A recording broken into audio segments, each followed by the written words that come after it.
मातृभक्त गणेश ने उन्हें पुनः छड़ी से रोक दिया। यह देखकर शिवजी को बड़ा क्रोध आया, किंतु अपने क्रोध को दबाकर वे वहां से एक और हटकर सोचने लगे, ये कौन है जो मेरे मार्ग को रोके हुए खड़ा है? इस जानकारी के लिए गणों को इसके पास भेजना चाहिए।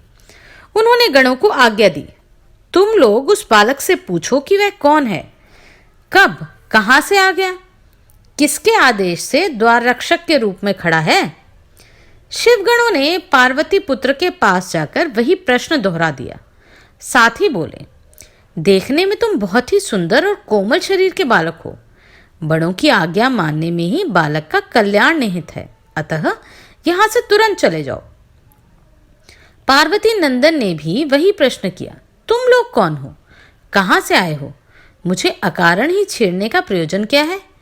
अधिकारी पुरुषों की आज्ञा मानने में ही सेवकों का कल्याण निहित है, इसलिए तुम अविलंब यहां से चले जाने की कृपा करो।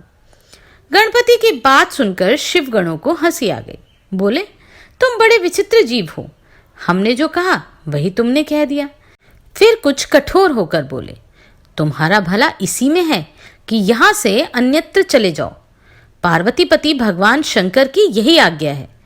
अभी तक तुम्हें अपने ही समान गण समझकर हमने कोई कठोर व्यवहार करने की इच्छा नहीं की है। यदि नहीं मानोगे तो तुम्हें मारने के लिए विवश होना पड़ेगा। गणेश जी भी हंस पड़े। बोले, मैं माता पार्वती का पुत्र हूं, उन्हीं ने मुझे इस स्थान पर नियुक्त किया है और आदेश दिया है कि मेरी आज्ञा के बिना कोई भी भीतर ना आने पाए। यदि तुम अपने स्वामी की आज्ञा से मुझे हटाना चाहते हो तो मैं अपनी माता की आज्ञा के कारण यहां से नहीं हट सकता। तुम और तुम्हारे स्वामी चाहें तो यहां खड़े रह सकते हैं, किंतु भीतर प्रवेश नहीं हो सकते। शिवगण समझ गए कि यह महाशक्ति का अत्यंत शक्तिमान पुत्र है, इसलिए वे अपने स्थान से विचलित नहीं होगा। अतएव शिवगण लौटकर अपने स्वामी की सेवा में उपस्थित हुए और प्रणाम कर बोले, भूतनाथ, वह बालक तो माता पार्वती जी का पुत्र है और उन्हीं की आज्ञा से द्वार रोककर खड़ा है। हमने अधिक कहा तो वह युद्ध के लिए प्रस्तुत सा प्रतीत हुआ। शिवजी कुपित हो गए। बोले, अरे, कहां एक छोटा बालक और कहां तुम अत्यंत शक्तिशाली गण, फिर भी तुम उसकी हठ का निवारण न कर सके। यदि वह इतना दुराग्रही है तो उसे बल प्रयोग कर द्वार से हटा दो। यदि युद्ध भी करना पड़े तो कर सकते हो। गणों ने शिवजी को प्रणाम किया और पुनः भवन द्वार की ओर चले गए। इस बार उन सब ने अपने हाथों में विविध प्रकार के शस्त्र आदि ले रखे थे। उन्हें अपनी ओर आते देखकर गणेश जी उनकी ओर तन कर खड़े हो गए। शिवगणों ने उन्हें पुनः चेतावनी दी, बालक, तुम कोई भी हो, अब तुम्हें तुरंत हटना होगा, अन्यथा तुम अकारण ही मृत्यु मुख में जा सकोगे, क्योंकि हमें भगवान शिव की आज्ञा का पालन करना अनिवार्य है। गणपति ने भी निर्भीकता से उत्तर दिया, शिव आज्ञा पालक गणों, तुम बहुत हो और मैं अकेला ही शिवा की आज्ञा के पालन में तत्पर हूं। फिर भी माता पार्वती जी अपने पुत्र की और भूतवाहन भगवान शंकर अपने गणों की शक्ति को स्वयं देख लें। अब शिव शिवा के पृथक पृथक पक्ष से क्रमशः निर्बल अकेले बालक का और बलवान शिवगणों का युद्ध आरंभ होने को ही था। हे शिवगणों, आपने तो पहले ही अनेक बार युद्ध किया होगा, इसलिए युद्ध में दक्ष होंगे, किंतु मैं तो अभी युद्ध कला से भी अनभिज्ञ हूं। इस पर भी शिव शिवा के इस विवाद में मैं तुम्हें पराजय का सामना कराऊंगा, परंतु ध्यान रहे, ये हार जीत तुम्हारी हमारी नहीं, वरन जगदम्बा और जगदीश्वर की होगी। बालक की बात सुनकर शिवगणों को क्रोध आ गया। तब नंदी, भृंगी आदि शिवगणों ने उन पर प्रहार आरंभ कर दिया। गणेश जी भी क्रुद्ध होकर छड़ी से कठोर प्रहार करने लगे। दोनों में घोर युद्ध होने लगा।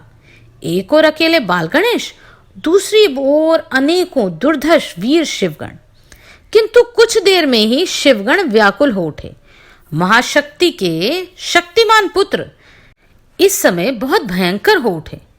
जिस प्रकार प्रलय के अंत में काल अत्यंत भयंकर दिखाई देता है, उसी प्रकार पार्वती नंदन भी उस समय समस्त शिवगणों को प्रलयकारी ही दिखाई देते थे। गणेश के इस रूप को देखकर और युद्ध में पूर्ण रूप से परास्त होकर शिवगण प्राण बचाकर भागे।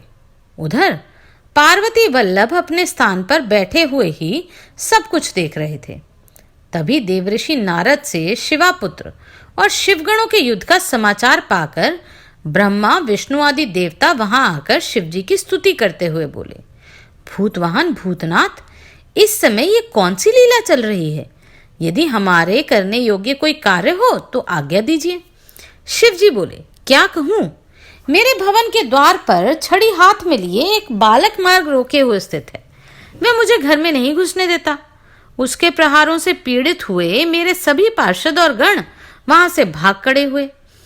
उनमें से अनेकों के अंग भंग हो गए, अनेक वहीं गिरकर ढेर हो गए तथा अनेकों के शरीर से रक्त प्रवाहित हो रहा है। अब आप लोग स्वयं सोचें कि स्थिति में क्या कर्तव्य हो सकता है। भगवान विष्णु को उधर जाते देखकर शिवगणों ने उन्हें प्रणाम किया। कमलासन, भगवती उमा के प्रबल प्रतापी पुत्र ने हमारी ये दुर्दशा कर डाली। उसे वश में करना सरल कार्य नहीं है। किंतु विष्णु ने विप्रवेश बनाया और ब्रह्मा जी को साथ लेकर पार्वती नंदन के पास गए। उन्हें देखते ही गणपति ने अपनी छड़ी उठा ली तो भगवान विष्णु बोले, मैं तो शांत ब्राह्मण हूं, मेरे पास कोई शस्त्र नहीं है। इसी से समझ लो कि मैं युद्ध करने के उद्देश्य से नहीं आया हूं। तभी ब्रह्मा जी बोले, मैं तो साक्षात कमलोद्भव हूं, मेरे साथ तो कृपापूर्ण व्यवहार ही होना चाहिए। गणेश बोले, बस यही कृपा है कि आपको चुपचाप चले जाने दे रहा हूं। आप शांत प्रिय लोग इस समय बने हुए इस रण क्षेत्र से तुरंत चले जाएं। और ब्रह्मा विष्णु चुपचाप वहां से हट गए। तभी गणों ने भगवान शंकर के चरणों में प्रणाम कर निवेदन किया, प्रभो, वह बालक तो हमें प्रलय अग्नि के समान भस्म करने को तत्पर प्रतीत होता है। उससे युद्ध करना कोई सरल कार्य नहीं। शिवजी के नेत्र लाल हो गए।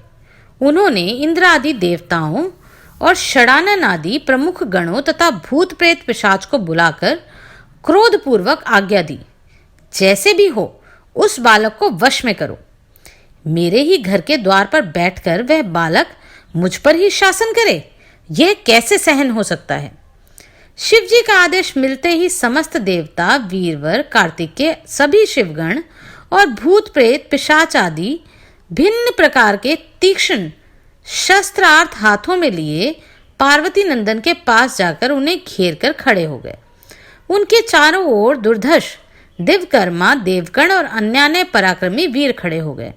गणपति उनके मध्य में अकेले थे, किंतु वे उस महाशक्ति के पुत्र थे जिसकी समता अन्य कोई शक्ति नहीं कर सकती।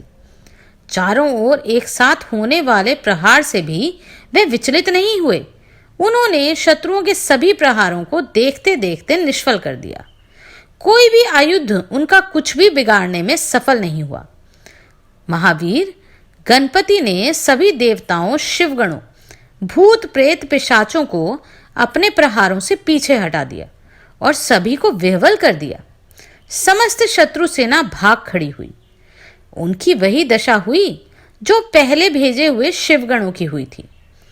गणेश जी जिधर भी प्रहार कर बैठते उधर ही काई सी फट पड़ती, उधर ही रक्त की नदी सी बहने लगती, उधर ही कटे अंगों के ढेर सारे रक्त की धारा में बहते हुए अव्यय दिखाई देने लगते।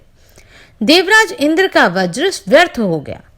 तारकासुर का वध करने वाले कार्तिकेय के आयुध निष्फल हो गए। अकेले बालक ने ऐसा भीषण संहार कर डाला, यह एक अनहोनी घटना थी। सभी देवगण आदि आश्चर्यचकित हो गए थे।